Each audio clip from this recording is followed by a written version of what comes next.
Capítulo 9. Elías el Tisbita. Entre las montañas de Galaad, al oriente del Jordán, moraba en los días de Acab un hombre de fe y oración cuyo ministerio intrépido estaba destinado a detener la rápida extensión de la apostasía en Israel. Alejado de toda ciudad de renombre, y sin ocupar un puesto elevado en la vida, Elías el Tisbita inició, sin embargo, su misión confiando en el propósito que Dios tenía de preparar el camino delante de él, y darle abundante éxito. La palabra de fe y de poder estaba en sus labios, y consagraba toda su vida a la obra de reforma. La suya era la voz de quien clama en el desierto, para reprender el pecado y rechazar la marea del mal. Y aunque se presentó al pueblo para reprender el pecado, su mensaje ofrecía el bálsamo de Galaad a las almas enfermas de pecado que deseaban ser sanadas. Mientras Elías veía a Israel hundirse cada vez más en la idolatría, su alma se angustiaba y se despertó su indignación. Dios había hecho grandes cosas para su pueblo. Lo había libertado de la esclavitud, y le había dado las tierras de las gentes. Para que guardasen sus estatutos y observasen sus leyes. Pero los designios benéficos de Jehová habían quedado casi olvidados. La incredulidad iba separando rápidamente a la nación escogida de la fuente de su fortaleza. Mientras consideraba esta apostasía, desde su retiro en las montañas, Elías se sentía abrumado de pesar. Con angustia en el alma rogaba a Dios que detuviese en su impía carrera al pueblo. Una vez favorecido, que le enviase castigos, si era necesario, para inducirlo a ver lo que realmente significaba su separación del cielo. Anhelaba haberlo inducido al arrepentimiento, antes de llegar en su mal proceder al punto de provocar tanto al Señor que lo destruyese por completo. La oración de Elías fue contestada. Las súplicas, reprensiones y amonestaciones, que habían sido repetidas a menudo, no habían inducido a Israel a arrepentirse. Había llegado el momento en que Dios debía hablarle por medio de los castigos. Por cuanto los adoradores de Baal aseveraban que los tesoros del cielo, el rocío y la lluvia, no provenían de Jehová, sino de las fuerzas que regían la naturaleza, y que la tierra era enriquecida y hecha abundantemente fructífera mediante la energía creadora del sol. La maldición de Dios iba a descansar gravosamente sobre la tierra contaminada. Se iba a demostrar a las tribus apóstatas de Israel cuán insensato era confiar en el poder de Baal para obtener bendiciones temporales. Hasta que dichas tribus se volviesen a Dios arrepentidas y le reconociesen como fuente de toda bendición, no descendería rocío ni lluvias sobre la tierra. A Elías fue confiada la misión de comunicar a Acab el mensaje relativo al juicio del cielo. Él no procuró ser mensajero del Señor. La palabra del Señor le fue confiada. Y lleno de celo por el honor de la causa de Dios, no vaciló en obedecer la orden divina, aun cuando obedecer era como buscar una presta destrucción a manos del rey impío. El profeta partió enseguida, y viajó día y noche, hasta llegar a Samaria. No solicitó ser admitido en el palacio, ni aguardó se le anunciara formalmente. Arropado con la burda vestimenta que solía cubrir a los profetas de aquel tiempo, pasó frente a la guardia, que aparentemente no se fijó en él, y se quedó un momento de pie frente al asombrado rey. Elías no pidió disculpas por su abrupta aparición. Uno mayor que el gobernante de Israel le había comisionado para que hablase. Y, alzando la mano hacia el cielo, afirmó solemnemente por el Dios viviente, que los castigos del Altísimo estaban por caer sobre Israel. Declaró: vive Jehová Dios de Israel, delante del cual estoy, que no habrá lluvia ni rocío en estos años, sino por mi palabra. Fue tan solo por su fe poderosa en el poder infalible de la palabra de Dios como Elías entregó su mensaje. Si no le hubiese dominado una confianza implícita en aquel a quien servía, nunca habría comparecido ante Acab. Mientras se dirigía a Samaria, Elías había pasado al lado de arroyos inagotables, colinas verdeantes, bosques imponentes que parecían inalcanzables para la sequía. Todo lo que veía estaba revestido de belleza. El profeta podría haberse preguntado cómo iban a secarse los arroyos que nunca habían cesado de fluir, y cómo podrían ser quemados por la sequía aquellos valles y colinas, pero no dio cabida a la incredulidad. Creía firmemente que Dios iba a humillar al apóstata Israel, y que los castigos inducirían a éste a arrepentirse. El decreto del cielo había sido dado, no podía la palabra de Dios dejar de cumplirse, y con riesgo de su vida Elías cumplió intrépidamente su comisión. Como un rayo que bajará de un cielo despejado, el anuncio del castigo inminente llegó a los oídos del rey impío, pero antes que Acab se recobrase de su asombro o formulara una respuesta, Elías desapareció tan abruptamente como se había presentado, sin aguardar para ver el efecto de su mensaje. Y el Señor fue delante de él, allanándole el camino. Se le ordenó al profeta: apártate de aquí, y vuélvete al oriente, y escóndete en el arroyo de Cherit, que está delante del Jordán, y beberás del arroyo. Y yo he mandado a los cuervos que te den allí de comer. El rey realizó diligentes investigaciones, pero no se pudo encontrar al profeta. La reina Jezabel, airada por el mensaje que los privaba a todos de los tesoros del cielo, consultó inmediatamente a los sacerdotes de Baal, quienes se unieron a ella para maldecir al profeta y para desafiar la ira de Jehová. Pero por mucho que desearan encontrar al que había anunciado la desgracia, estaban destinados a quedar chasqueados. Ni tampoco pudieron evitar que otros supieran de la sentencia pronunciada contra la apostasía. Se difundieron prestamente por todo el país las noticias de cómo Elías había denunciado los pecados de Israel y profetizado un castigo inminente. Algunos empezaron a temer, pero en general el mensaje celestial fue recibido con escarnio y ridículo. Las palabras del profeta entraron en vigencia inmediatamente.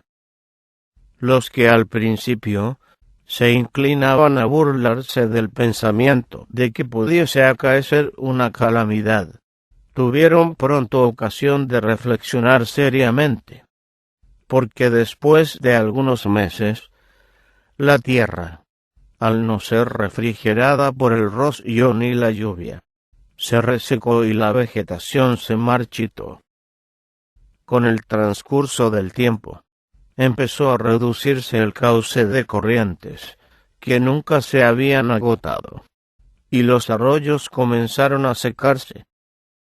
Pero los caudillos instaron al pueblo a tener confianza en el poder de Baal y a desechar las palabras ociosas de la profecía hecha por Elías. Los sacerdotes seguían insistiendo en que las lluvias caían por el poder de Baal. Recomendaban que no se temiese al Dios de Elías ni se temblase a su palabra, ya que Baal era quien producía las mieses en sazón y proveía sustento para los hombres y los animales. El mensaje que Dios mandó a Acab dio a Jezabel, a sus sacerdotes y a todos los adoradores de Baal y Astarte la oportunidad de probar el poder de sus dioses y demostrar, si ello era posible, que las palabras de Elías eran falsas. La profecía de éste se oponía sola a las palabras de seguridad que decían centenares de sacerdotes idólatras. Sí, a pesar de la declaración del profeta, Baal podía seguir dando rocío y lluvia para que los arroyos continuasen fluyendo y la vegetación floreciese. Entonces, el rey de Israel debía adorarlo y el pueblo declararle Dios. Resueltos a mantener al pueblo engañado, los sacerdotes de Baal continuaron ofreciendo sacrificios a sus dioses, y a rogarles noche y día que refrescasen la tierra. Con costosas ofrendas, los sacerdotes procuraban apaciguar la ira de sus dioses, con una perseverancia y un celo dignos de una causa mejor. Pasaban mucho tiempo en derredor de sus altares paganos, y oraban fervorosamente por lluvia. Sus clamores y ruegos se oían noche tras noche por toda la tierra sentenciada. Pero no aparecían nubes en el cielo para interceptar de día los rayos ardientes del sol. No había lluvia y rocío que refrescasen la tierra sedienta. Nada de lo que los sacerdotes de Baal pudiesen hacer cambiaba la palabra de Jehová. Pasó un año, y aún no había llovido. La tierra parecía quemada como por fuego. El calor abrasador del sol destruyó la poca vegetación que había sobrevivido. Los arroyos se secaron, y los rebaños vagaban angustiados, mugiendo y balando. Campos, que antes fueran florecientes, quedaron como las ardientes arenas del desierto, y ofrecían un aspecto desolador. Los bosquecillos dedicados al culto de los ídolos ya no tenían hojas. Los árboles de los bosques, como lúgubres esqueletos de la naturaleza, ya no proporcionaban sombra. El aire reseco y sofocante levantaba a veces remolinos de polvo que enseguecían y casi cortaban el aliento. Ciudades y aldeas, antes prósperas, se habían transformado en lugares de luto y lamentos. El hambre y la sed hacían sus estragos con terrible mortandad entre hombres y bestias. El hambre, con todos sus horrores, apretaba cada vez más. Sin embargo, aun frente a estas evidencias del poder de Dios, Israel no se arrepentía, ni aprendía la lección que Dios quería que aprendiese. No veía que el que había creado la naturaleza controla sus leyes, y puede hacerlas instrumentos de bendición o de destrucción. Dominada por un corazón orgulloso y enamorado de su culto falso, la gente no quería humillarse bajo la poderosa mano de Dios, y empezó a buscar alguna otra causa a la cual pudiese atribuir sus sufrimientos. Jezabel se negó en absoluto a reconocer la sequía como castigo enviado por Jehová. Inexorable en su resolución de desafiar al Dios del cielo, y acompañada en ello por casi todo Israel, denunció a Elías como causa de todos los sufrimientos. No había testificado contra sus formas de culto. Sostenía que, si se le pudiese eliminar, la ira de sus dioses quedaría apaciguada, y terminarían las dificultades. Instado por la reina, Acab instituyó una búsqueda muy diligente para descubrir el escondite del profeta. Envió mensajeros a las naciones circundantes, cercanas y lejanas, para encontrar al hombre a quien odiaba y temía. Y en su ansiedad, porque la búsqueda fuese tan cabal como se pudiese hacerla, exigió a esos reinos y naciones que jurasen que no conocían el paradero del profeta. Pero la búsqueda fue en vano. El profeta estaba a salvo de la malicia del rey cuyos pecados habían atraído sobre la tierra el castigo de un Dios ofendido. Frustrada en sus esfuerzos contra Elías, Jezabel resolvió vengarse matando a todos los profetas de Jehová que había en Israel. No debía dejarse a uno solo con vida. La mujer enfurecida hizo morir a muchos hijos de Dios, pero no perecieron todos. Abdías, gobernador de la casa de Acab, seguía fiel a Dios. Tomó 100 profetas, y arriesgando su propia vida, los escondió de 50 en 50 por cuevas, y sustentó a pan y agua. Transcurrió el segundo año de escasez, y los cielos, sin misericordia, no daban señal de lluvia. La sequía y el hambre continuaban devastando todo el reino. Padres y madres, incapaces de aliviar los sufrimientos de sus hijos, se veían obligados a verlos morir. Sin embargo, los israelitas apóstatas se negaban a humillar su corazón delante de Dios, y continuaban murmurando contra el hombre cuya palabra había atraído sobre ellos estos juicios terribles. Parecían incapaces de discernir en su sufrimiento y angustia un llamamiento al arrepentimiento, una intervención divina para evitar que diesen el paso fatal que los pusiera fuera del alcance del perdón celestial. La apostasía de Israel era un mal más espantoso que todos los multiplicados horrores del hambre. Dios estaba procurando liberar al pueblo del engaño que sufría e inducirlo a comprender su responsabilidad ante aquel a quien debía la vida y todas las cosas. Estaba procurando ayudarle a recobrar la fe que había perdido, y necesitaba imponerle una gran aflicción. Quiero yo la muerte del impío, dice el Señor Jehová.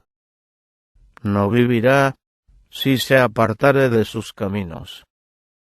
Echad de vosotros todas vuestras iniquidades con que habéis prevaricado, y haceos corazón nuevo y espíritu nuevo. ¿Y por qué moriréis, casa de Israel? Que no quiero la muerte del que muere, dice el Señor Jehová. Convertíos pues, y viviréis. Volveos, volveos de vuestros malos caminos. ¿Y por qué moriréis, oh casa de Israel? Dios había mandado a Israel mensajeros para suplicarle que volviese a su obediencia. Si hubiese escuchado estos llamamientos, si se hubiese apartado de Baal y regresado al Dios viviente, Elías no habría anunciado castigos. Pero las advertencias que podrían haber sido un sabor de vida para vida, habían resultado para ellos un sabor de muerte para muerte. Su orgullo había quedado herido, su ira despertada contra los mensajeros, y ahora consideraban con odio intenso al profeta Elías. Si hubiese caído en sus manos, con gusto le habrían entregado a Jezabel, como si al silenciar su voz pudieran impedir que sus palabras se cumpliesen. Frente a la calamidad, se obstinaron en su idolatría. Así aumentaron la culpa que había atraído sobre la tierra los juicios del cielo. Sólo había un remedio para el castigado Israel, y consistía en que se apartase de los pecados que habían atraído sobre él la mano castigadora del Todopoderoso, y que se volviese al Señor de todo su corazón. Se le había hecho esta promesa: si yo cerrare los cielos, que no haya lluvia, y si mandare a la langosta que consuma la tierra, o si enviare pestilencia a mi pueblo, si se humillare mi pueblo, sobre los cuales mi nombre es invocado, y oraren, y buscaren mi rostro, y se convirtieren de sus malos caminos, entonces yo oiré desde los cielos, y perdonaré sus pecados, y sanaré su tierra. Con el fin de obtener este resultado bienaventurado, Dios continuaba privándolos de rocío y lluvia hasta que se produjese una reforma decidida.